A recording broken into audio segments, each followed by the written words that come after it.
Assalamualaikum warahmatullahi wabarakatuh. Waalaikumsalam warahmatullahi wabarakatuh. Al-Fatihah.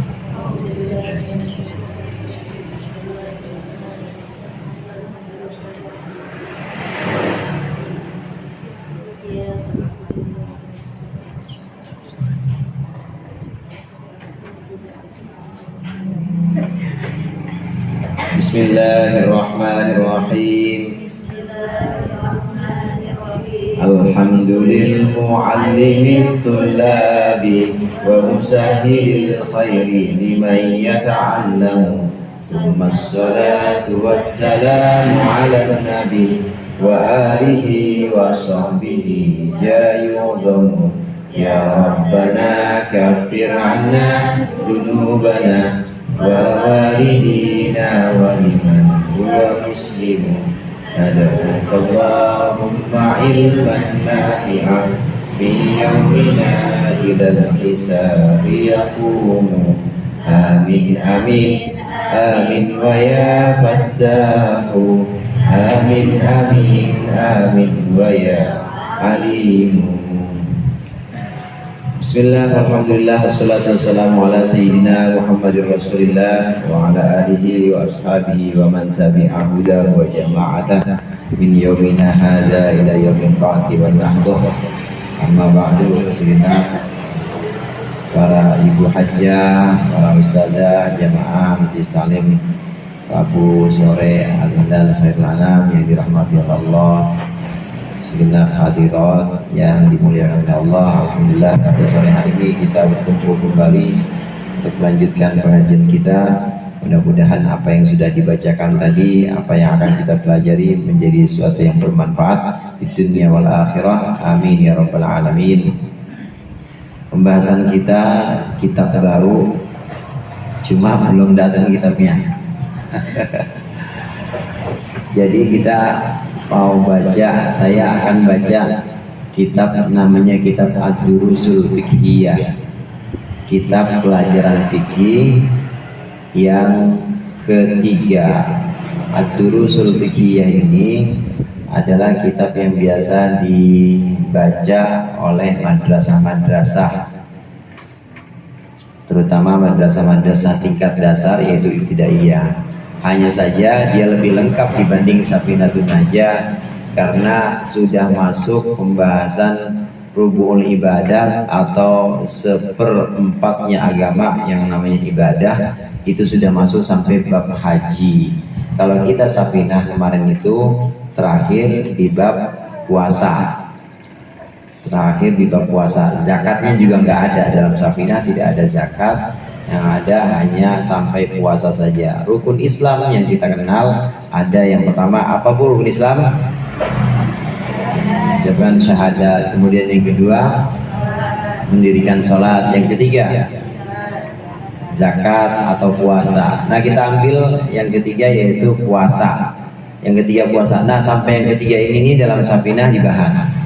Tapi zakat dan pembahasan haji itu tidak ada di dalam kitab Safinah yang kemarin baru kita hatamkan, alhamdulillah.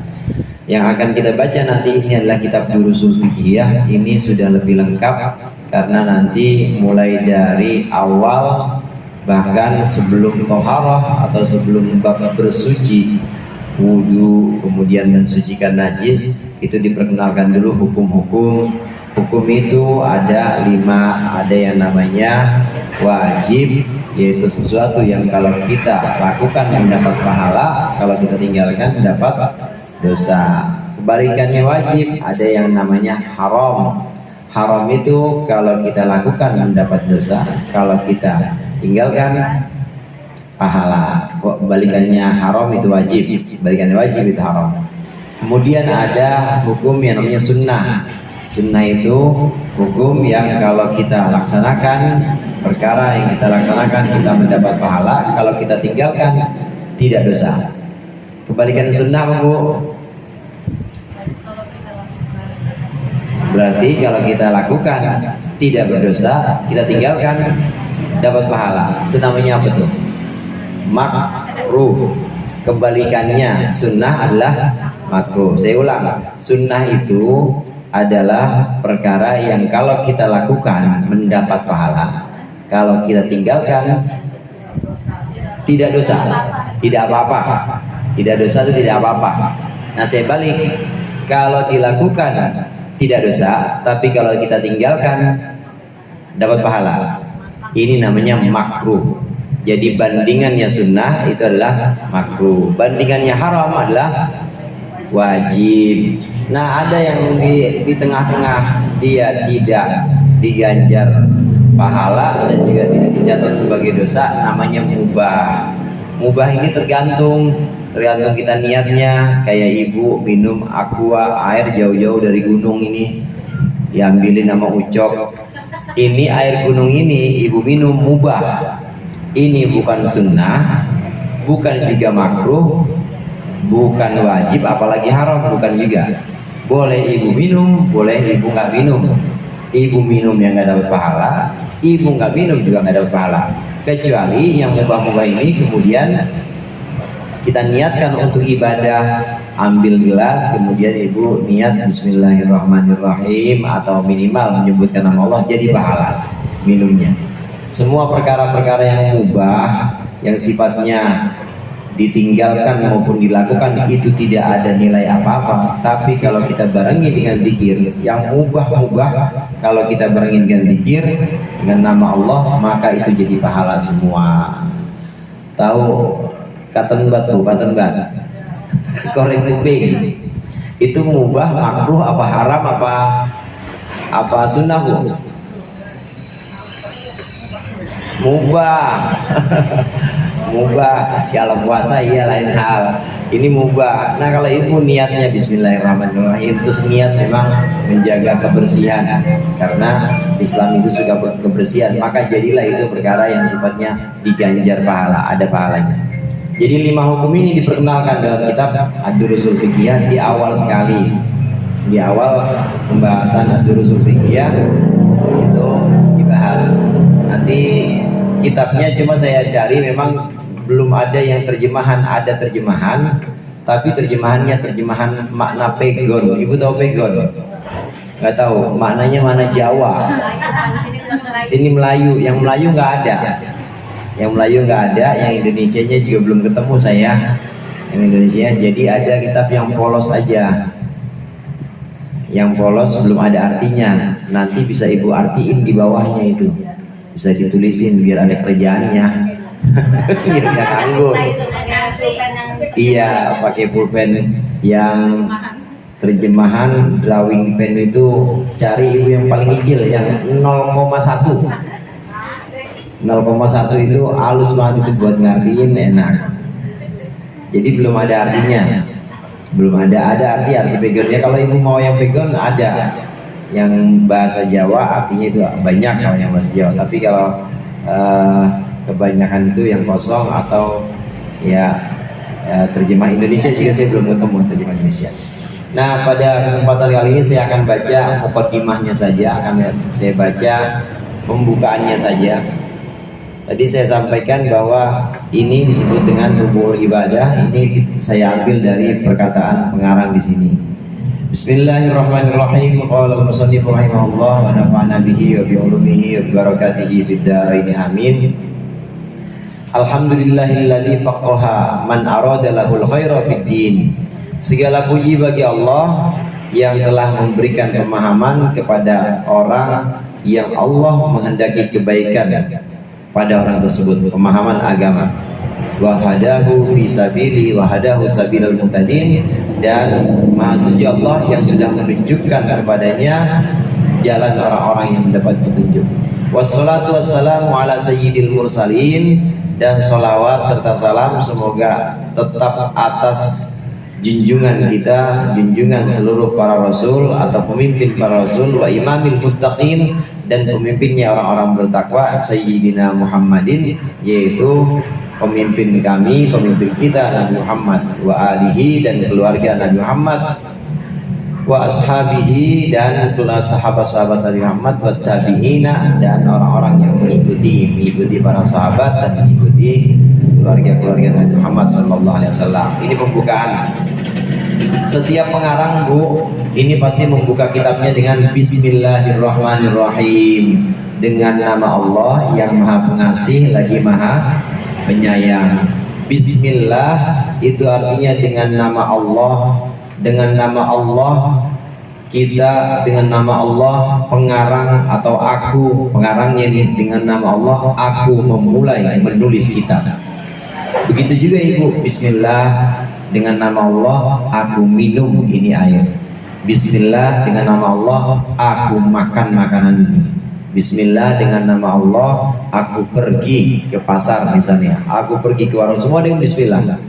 Menyebutkan segala hal-hal yang memang diperbolehkan, yang sifatnya mubah, ini dengan nama Allah, diawali dengan nama Allah. Ini diajarkan oleh Rasulullah. Sabda Rasulullah SAW, kullu amri fi balin la yubda'u bi bismillahirrahmanirrahim fahuwa abtar au aqta au ajdam. Segala sesuatu yang sifatnya mubah dan itu ada dalam hati kita, kita bermaksud untuk melaksanakannya tapi tidak diawali dengan bismillah, maka barokahnya putus. Ibu minum nggak Bu? Bu minum nggak Bu? Bocah kecil minum nggak? Apa bedanya minum ibu sama minum bocah kecil? Minumnya ibu pasti pakai bismillah. Nah bocah anak kecil belum tentu. Kalau ibu pakai bismillah berarti itu lebih panjang dan lebih punya makna, karena air yang masuk ke dalam badan kita ini sudah mengandung asma atau mengandung nama-nama Allah. Bismillahirrahmanirrahim.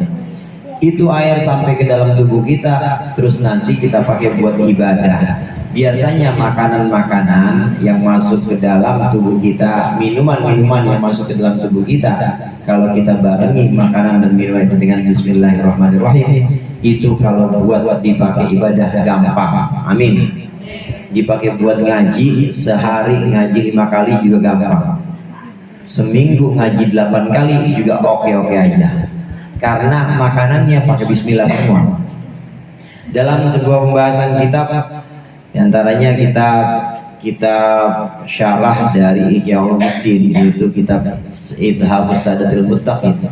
Orang yang mengiringi bacaan, mengiringi makan dan minumnya dengan Bismillahirrahmanirrahim, dengan nama Allah, maka akan Allah jauhkan dari penyakit-penyakit hati. Allah jauhkan dari penyakit-penyakit hati. Karena setiap yang masuk itu punya potensi Bu. Setiap yang masuk ke dalam badan kita itu punya potensi untuk mendatangkan penyakit-penyakit hati, terutama penyakit hati. Kalau penyakit-penyakit medis mah ya udah karuan. Saya tahu Ibu sehat semua nih ya. Sehat ya? Kalau nggak sehat ya di rumah sakit. Ini pada sehat semua, saya tahu bagaimana secara medis makanan, ibu-ibu juga pada tahu bagaimana secara medis makanan yang sehat, makanan yang bersih. Tapi kalau penyakit hati itu sebenarnya bukan dari makanan, tapi dari cara kita makan.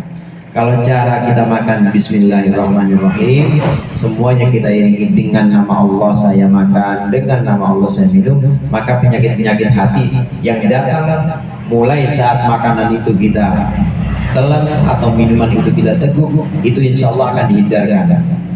Karena ada Bu orang yang makan, tapi makanannya itu bukan hanya sekedar untuk keperluan atau bukan hanya sekedar untuk kebutuhan, tapi makannya buat apa? Buat gaya-gayaan.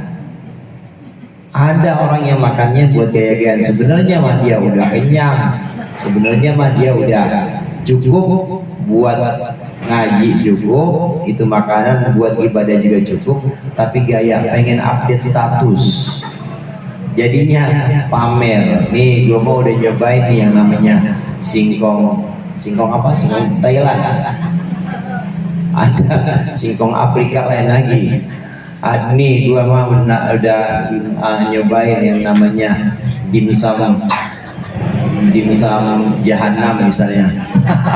Kayak gimana tuh dimsum jahanam rasanya.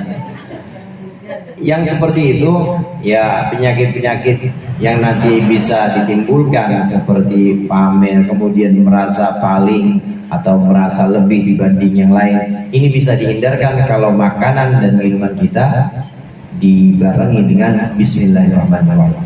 Semua hal-hal yang baik seperti makan, minum, kemudian ya menulis kitab, ini diawali oleh pengarang dengan Bismillahirrahmanirrahim. Sabda Rasulullah itu tadi, semua perkara yang baik kalau tidak diawali dengan Bismillahirrahmanirrahim maka terputus barokahnya.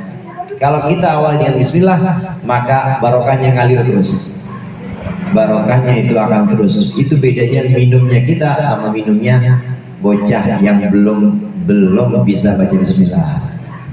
Makanya kita jadi orang tua, kita ajarin anak kita minum baca Bismillahirrahmanirrahim. Mau makan baca Allahumma barik lana. Minimal waktu makan nggak ingat Allah, minimal di awal. Ya syukur-syukur kalau di tengah makan, ketika masih makan dan minum ibu ingat Allah terus, cakep itu.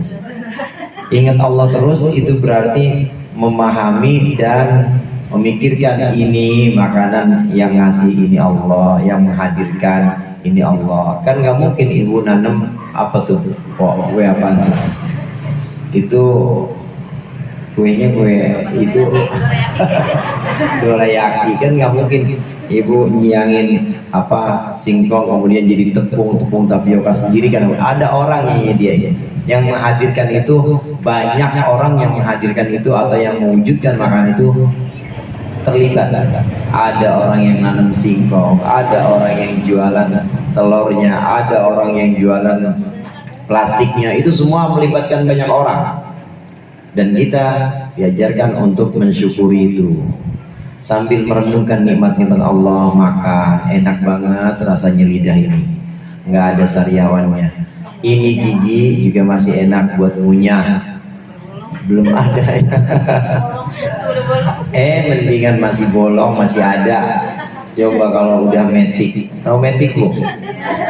Metik itu nggak ada giginya. Kalau udah metik kayak motor-motor sekarang nggak pakai gigi. Alhamdulillah saya masih sambil merenungkan itu. Maka dengan merenungkan nikmat-nikmat Allah, kita lebih dekat, merasa lebih dekat kepada Allah karena Allah yang memberikan segala macam nikmat itu. Minimal kalau kita tidak bisa mengingat Allah terus-menerus, di awal pekerjaan, makan, minum, di awal pekerjaan misalnya pergi ke pasar atau ke warung, di awal kita berangkat minimal kita mengingat Allah. Nah, mengawali kitab ini para pengarang ulama-ulama tentu dengan Bismillahirrahmanirrahim. Itu yang diajarkan oleh Rasulullah, karena tadi dengan Bismillah barokah sesuatu tidak akan terputus.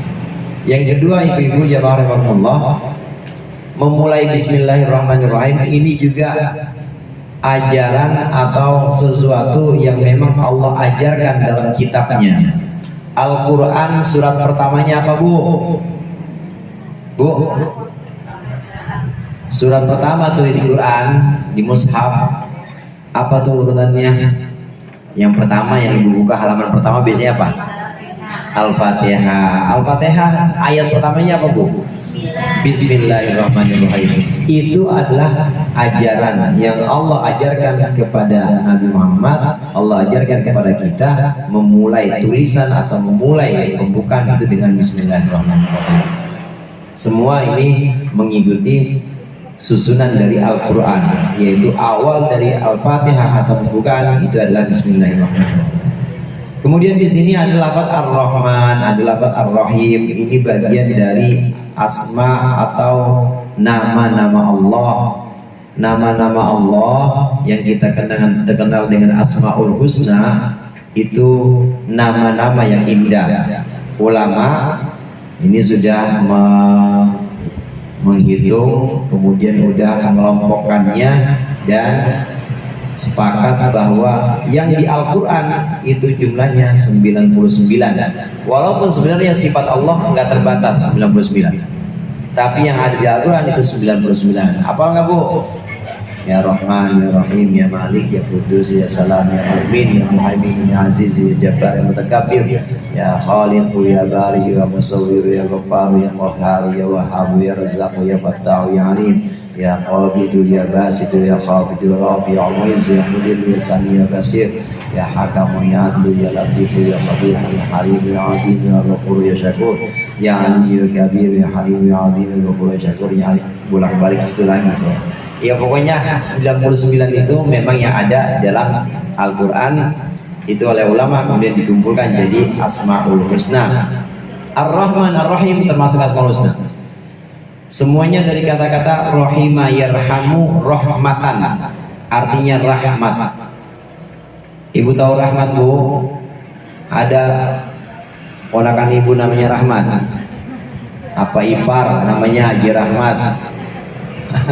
Rahmat itu artinya kasih sayang. Rahimah itu artinya menyayangi. Rahmat itu artinya sayang. Sayangnya Allah itu namanya rahmat. Sifatnya namanya Rahman, itu artinya yang punya sayang atau yang punya kasih sayang, pemilik kasih sayang yang maha menyayangi. Bedanya Ar-Rahman dengan Ar-Rahim, sifat Allah Ar-Rahman ini sayang Allah secara mutlak.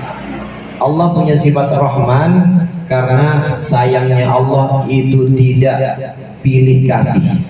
Ada orang kafir nggak pernah puasa Ramadan, sholat juga kagak, boro-boro ngaji, tapi sehat, dikasih rizki, duitnya banyak, banyakan dia sama orang yang sholat biasanya. Itu adalah bagian dari Rahman, sifat Rahman Allah. Allah memberikan kasih sayangnya, memberikan sayangnya kepada seluruh makhluknya, mau dia itu orang yang kafir, ingkar kepada Allah, maupun orang yang taat pada Allah. Sifat Rahman ini sudah nggak pilih kasih pokoknya. Semua orang yang kafir dapat sifat Rahmannya Allah. Banyak orang-orang kafir yang di dunianya oleh Allah dibiarkan saja dikasih, jadi dipur, tahu dipur Bu? Biarin dia dikasih banyak karena Allah punya sifat Rahman. Ini sifat Rahman Allah yang ada dan diberikan kepada seluruh makhluk, bahkan termasuk pada makhluk yang tidak berakal. Makhluk yang tidak berakal seperti kucing, nggak berakal. Kucing kalau sama anaknya sayang banget Bu. Ayam sama anaknya sayang nggak Bu? Ibu ambillah satu anaknya, kalau nggak diuber-uber. Itu siapa yang menanamkan rasa sayang itu kalau bukan Allah? Allah menanamkan rasa sayang. Allah yang maha penyayang. Sayang di sini maksudnya adalah memberikan seluruh rasa cinta, rasa sayang kepada seluruh makhluk, baik yang berakal maupun yang tidak berakal. Baik itu orang kafir, ingkar kepada Allah, maupun orang yang taat kepada Allah, semua dapat. Ini sifat Rahmannya Allah. Jadi Rahman lebih luas dibanding Rahim. Nah sedangkan Rahim sayang juga, tapi sayangnya Allah sayang khusus.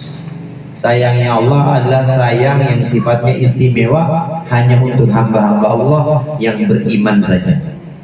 Hamba-hamba Allah yang mukmin, percaya kepada Allah, baik itu yang dia kadang-kadang maksiat atau yang terus taat, itu dapat bagian Rahim ini, yaitu sayangnya Allah yang sifatnya dunia akhirat. Rahim ini kadang-kadang disebut dengan Rahimul Akhirah. Kalau Rahman, Rahmanud dunia, Allah sayang di dunia. Di dunia untuk siapa aja, tidak terbatas. Tapi kalau Rahimul Akhirah, sayangnya Allah, sifat sayangnya Allah, penyayang khusus untuk orang-orang beriman, itu nanti di akhirat, yang nanti akan dimasukkan ke dalam surga, yang nanti akan diselamatkan dari siksa neraka. Itu Rahim. Bedanya Rahman dengan Rahim jadi jelas di sini. Sama kesamaannya, sama-sama dari kata Rahima yarhamu rahmatan. Sama Rahima yarhamu Rahiman juga ada yang masdarnya seperti itu. Tapi bedanya Rahman itu lebih luas dibanding Rahim. Kemudian di sini musannif atau pengarang memulai dengan Alhamdulillahilladzi. Alhamdulillah lagi dimulai, ini juga bagian dari mengikuti apa yang diajarkan oleh Allah dalam Al-Quran, yang dilakukan oleh para pengarang, musannif, atau yang dilakukan oleh para khatib atau para penceramah. Biasanya habis bismillah sebelum mulai ceramah Alhamdulillah gitu ya Bu. Itu yang diajarkan oleh Nabi, dan itu juga yang diajarkan oleh Al-Quran. Pertama bismillah, kemudian alhamdulillahirabbil alamin. Nanti variasinya banyak, yang penting prinsipnya ada alhamdu, ada lillah, ada segala puji bagi Allah atau segala puji milik Allah. Ibu-ibu jamaah rahimakumullah, pujian itu pujian maksudnya adalah segenap kesempurnaan. As-sana'u ala kullil kamal. Yang dimaksud dengan pujian itu adalah semua kesempurnaan, kesempurnaan apapun, pokoknya yang sempurna itu lillahi, hanya punya Allah, bukan punya kita.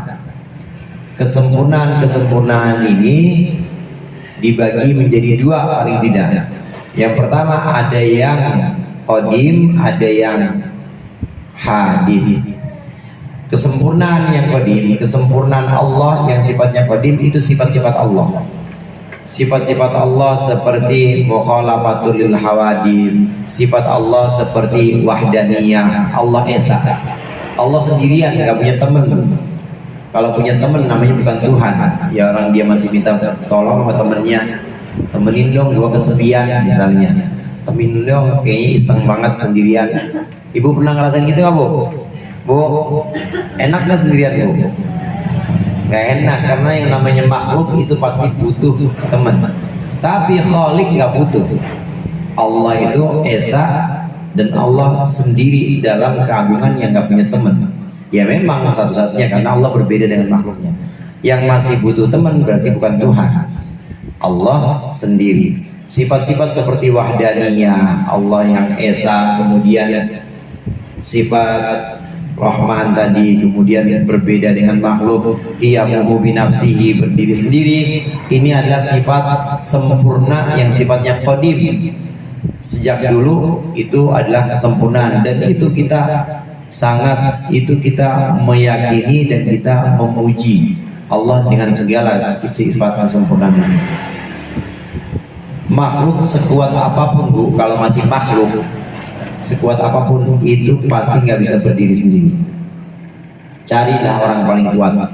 Siapa namanya? Fir'aun misalnya. Ibu tahu Fir'aun ya? Bu, Fir'aun itu umurnya 600 tahun. 600 tahun. Waktu Fir'aun didakwahi oleh Nabi Musa, itu Fir'aun baru mulai sakit ketika melihat tongkatnya Nabi Musa berubah jadi ular. Sebelumnya ratusan tahun itu Fir'aun nggak pernah sakit. Fir'aun itu sehat terus, makannya dikit, tidurnya dikit, sakitnya nggak pernah. Jadi kuat, benar-benar kuat. Makanya nggak sembarangan orang-orang tukang sihir Mesir itu tunduk sama Fir'aun, karena memang Fir'aun itu kuat orangnya. Tapi sekuat apapun Fir'aun, dia tetap pasti membutuhkan teman, nggak bisa sendiri. Untuk bangun yang namanya piramid, kemudian membangun irigasi untuk sungai ini, tetap dia butuh orang, nggak bisa kerja sendiri. Tapi Allah tidak butuh siapa-siapa. Andai itu semuanya nggak ada, Allah juga nggak apa-apa. Nah kalau Fir'aun nggak bisa. Sekuat apapun makhluk, kalau makhluk dia pasti masih membutuhkan pihak lain. Tapi Allah qiyamuhu binafsihi. Sifat yang seperti ini, berdiri sendiri, esa, ini adalah kesempurnaan Allah. Kita memuji Allah dengan sifat-sifat yang seperti ini, yang qadim, sifatnya yang qadim atau yang terdahulu. Ada yang hadis itu baru. Mana bagian dari kesempurnaan Allah yang baru? Bagian dari kesempurnaan Allah yang baru, tadinya tidak ada, kemudian ada, itu namanya baru. Atau tadinya cakep, lama-lama jelek, namanya baru. Tadinya muda, kemudian tua, namanya baru. Kayak saya nih, baru tetap. Baru itu lawannya qadim tadi, terdahulu. Semua yang berubah seiring dengan waktu, seiring dengan zaman, maka itu baru. Tapi yang ada dalam alam semesta ini yang sifatnya baru, ini tetap kesempurnaan. Itu perbuatan-perbuatan Allah atau ciptaan-ciptaan Allah. ciptaan-ciptaan Allah seperti langit, bumi, bahkan diri kita. Kita lihat, kita renungkan bagaimana penciptaan Allah yang ada dalam diri kita. Jari enak banget rasanya buat megang, kemudian buat nulis enak. Baju atau badan kita buat dipakein baju apa pantas aja. Ini namanya baru. Ini adalah penciptaan yang sifatnya baru. Tadinya nggak ada, kemudian ada. Tadinya bagus dan nanti bakal jelek, atau yang tadinya kuat dan bakal lemah, itu semua ciptaan Allah. Dan itu tetap sempurna. Dalam segenap ciptaan Allah tetap sempurna. Kenapa? Sempurna karena di situ ada keteraturan. Makhluk yang Allah ciptakan, badan kita ini semua berjalan dengan hukum-hukum Allah. Yang ngunyah, ibu ngunyah kalau makan bu ya, ngunyah, tetap yang ngunyah mungkin ibu. Tapi begitu udah sampai lewat tenggorokan, kan udah bukan ibu lagi yang ngurusin. Siapa yang ngurusin bu? Yang ngurusin siapa? Udah bukan ibu, itu Allah yang ngatur. Nanti yang misah-misahin nih makanan dari kue apem, dorayaki, mana yang kadarnya kira-kira dibutuhkan oleh darah, mana yang karbohidrat, dipisah-pisahin. Itu yang misahin bukan kita, yang misahin Allah. Dan itu sempurna. Kesempurnaan yang seperti ini, kesempurnaan yang ada pada makhluk maupun kesempurnaan yang ada pada zat Allah, itu semua adalah segala kesempurnaan hanya milik Allah. Itu maksudnya alhamdulillah seperti itu. Segala kesempurnaan yang ada pada makhluk maupun yang ada pada Allah itu hanya milik Allah. Kesempurnaan yang ada pada makhluk demikian. Oleh karenanya kalau ada orang misalnya memuji kita, jangan GR dulu, karena sebenarnya orang itu lagi melihat kesempurnaan yang ada, kesempurnaan Allah yang ada pada diri kita. Allah lagi melihat cakep banget nih orang ya, matanya pas, mata sama hidungnya letaknya pas. Coba kalau matanya dekat kuping, kalau hidungnya kemudian dekat mulut, hidungnya rada turun ke dagu misalnya, kan jelek banget. Nah ini enggak pas. Kalau orang lagi memuji kita, maka sesungguhnya dia lagi memuji kesempurnaan Allah yang ada pada kita sebenarnya.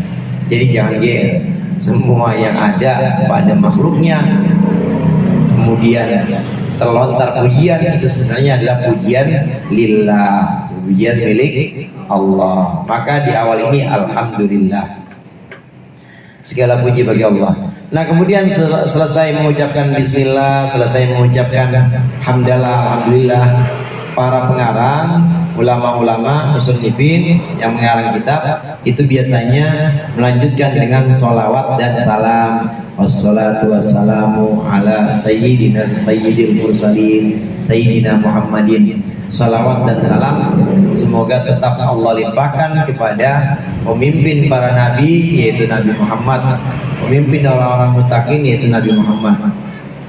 Ibu-ibu jamaah rahimakumullah, salawat itu diperintahkan oleh Allah dalam Al-Quran. Innallaha wa malaikatahu yusalluna 'alan nabi. Sesungguhnya Allah dan para malaikatnya itu mengucapkan salawat untuk Nabi Muhammad. Ya ayyuhalladzina amanu sallu alaihi wa sallimu taslima. Wahai orang-orang yang beriman, wahai jamaah Rabu sore, wahai jamaah pengajian-pengajian, sallu alaihi wa sallimu taslima. Maka ucapkanlah salawat untuk Nabi Muhammad dan ucapkanlah salam. Ini dasar tentang salawat, dalil salawat. Jadi salawat itu ada dalilnya. Dalilnya itu ayat tadi. Hanya saja yang wajib, salawat yang wajib itu sehari 5 kali. Kapan bu? Waktu sholat. Asyhadu an la ilaha illallah wa asyhadu anna Muhammadar Rasulullah. Allahumma shalli ala sayyidina. Itu yang wajib di situ. Nah di luar itu sunnah. Kalau ibu perbanyak sholawat, apalagi menjelang masuk bulan Rabiul Awal, bulan Mulut ini, maka insya Allah syafaat dapat datang kepada kita. Amin. Banyakin selawat. Di awal mengarang kitab ini, para pengarang, musannif, dan juga pengarang kitab Durusul Fiqhiyah ini namanya adalah Sayyid Abdurrahman. Sayyid pengarangnya namanya Sayyid Abdurrahman bin Saqaf As-Saqaf atau As-Sigaf Saqaf. Sayyid Abdurrahman bin Husin bin Sigaf ini kemudian mengucapkan salawat salam kepada Allah, kepada Nabi, kepada Allah, memohonkan kepada Allah untuk Nabi Muhammad SAW. Lalu di sini disebutkan salawat dan salam untuk Nabi Muhammad dan juga untuk keluarga Nabi Muhammad. Para ulama menyebutkan yang dimaksud dengan keluarga Nabi Muhammad itu adalah seluruh keturunan Nabi Muhammad, dzurriyyah dan juga Bani Hashim dan Bani Muttalib. Nabi Muhammad bin Abdullah bin Abdul Muttalib bin Hashim. Yang dimaksud dengan keluarga Nabi itu adalah keturunan Hashim, anak cucunya. Apa tuh namanya? Bapaknya Abdul Muttalib. Jadi apa namanya? Cicit. Ya, cicitnya Nabi Muhammad atau buyutnya Nabi Muhammad namanya Hashim, yang termasuk keturunan Hashim, maka ini termasuk alihi atau ali Muhammad. Ini menurut satu pengertian ulama, pendapat ulama, yang dimaksud dengan ali Muhammad dalam sholawat Allahumma sholli ala sayyidina Muhammad wa ala ali sayyidina Muhammad, itu adalah keturunan dari buyutnya Nabi Muhammad, itu Hashim. Jadi termasuk siapa ya? Termasuk Sayyidina Ali, termasuk sahabat Abdullah bin Abbas, karena itu namanya anaknya Abbas. Abbas itu bin Abdul Muttalib juga, bin Hashim juga. Itu semua keluarga Nabi. Semoga salawat juga Allah limpahkan kepada keluarga Nabi yang dimaksud tadi Bani Hashim. Ada juga kedua yang dimaksud dengan keluarga Nabi itu adalah seluruh orang beriman hingga hari kiamat. Seluruh orang beriman hingga hari kiamat ini juga termasuk keluarga Nabi. Keluarga artinya sudah mengikuti agama Nabi Muhammad. Maka kalau mengikuti pendapat yang kedua ini, kita termasuk keluarga Nabi, karena termasuk orang-orang yang beriman kepada Nabi Muhammad hingga hari kiamat. Bedanya dengan apa dengan sahabat? Kalau sahabat orang yang beriman kepada Nabi Muhammad tapi bertemu dengan Nabi Muhammad, namanya sahabat. Kalau ibu ketemu enggak sama Nabi Muhammad? Enggak, saya juga enggak ketemu. Maka meskipun iman, sebutannya bukan sahabat, tapi sebutannya adalah tadi, kalau mau disebutkan keluarga, karena beriman bisa keluarga Nabi Muhammad, karena keluarga dalam Islam, atau kadang-kadang disebut juga dengan umat Nabi Muhammad. Ini pengertian keluarga dan sahabat. Jadi kalau dengan pengertian itu lebih banyak mana Bu? Lebih banyak keluarga Nabi Muhammad atau lebih banyak sahabat Nabi Muhammad? Keluarga. Kalau dengan pengertian keluarga adalah seluruh orang beriman ila yaumil qiyamah, maka keluarga Nabi Muhammad lebih banyak. Kalau sahabat orang tertentu saja. Orang-orang yang ketemu Nabi dalam keadaan beriman itu sahabat. Yang ketemu Nabi meskipun cuma sebentar. Tapi kalau ketemu Nabi Muhammad nggak beriman, namanya bukan sahabat. Kayak Abu Jahal, sahabat atau bukan Bu? Bukan. Kemudian Abu Lahab, bukan sahabat, karena ingkar, tidak beriman kepada Nabi Muhammad, maka tidak disebutkan sahabat. Kemudian wattabi'in, dan yang mengikuti, maksudnya wattabi'ina lahum, yang mengikuti para sahabat dan juga para keluarga Nabi Muhammad. Ini juga semoga Allah limpahkan salawat kepada mereka semua itu. Muqaddimah, ini pembukaan dari kitab Durusul Fiqhiyah yang insya Allah akan kita baca pada minggu-minggu ke depan di pengajian kita, menggantikan kitab Safinahun Najah. Kemudian di sini ada sedikit tambahan. Ada sedikit tambahan di sini yang dimaksud Nabi Muhammad, yang dimaksud dengan at-tabi'in, at-tabi'in orang-orang yang mengikuti, itu adalah yang mengikuti Nabi Muhammad dan sahabatnya Nabi Muhammad serta keluarga Nabi Muhammad. Wa tabi'ina lahum. Pokoknya siapa aja pengikut ila yaumil qiyamah, sampai hari kiamat.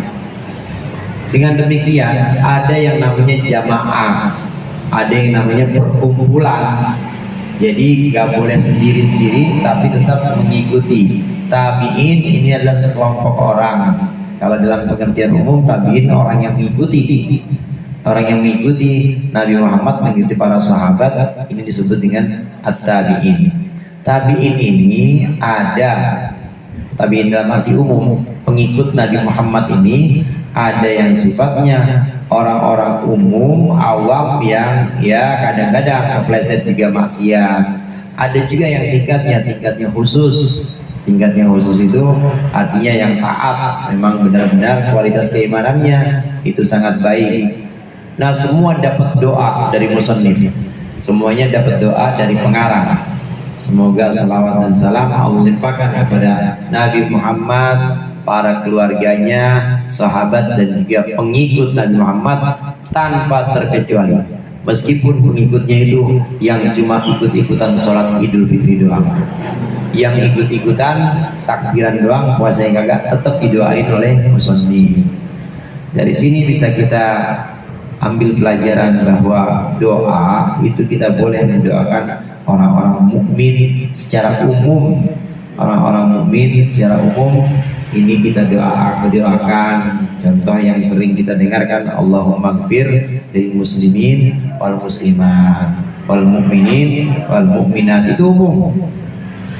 Umumnya doa ini, dengan umumnya doa ini maka kita mengharapkan saudara-saudara kita yang sama-sama mukmin, yang sama-sama Islam ini diberikan keselamatan oleh Allah, keselamatan dunia maupun keselamatan akhirat. Ini sekedar membuka dari kitab Ad-Durusul Fiqhiyah. Insyaallah nanti akan kita lanjutkan di bab yang pertama. Bab yang pertama nanti itu tentang hukum-hukum syariat yang kita kenal ada 5 itu. Tadi di awal sempat saya singgung, yaitu hukum wajib atau fardu, haram lawannya, kemudian sunnah lawannya makruh, dan mubah. Insyaallah kita lanjutkan pertemuan yang akan datang. Wallahul muwaffiq ila aqwamit thoriq. Assalamualaikum warahmatullahi wabarakatuh.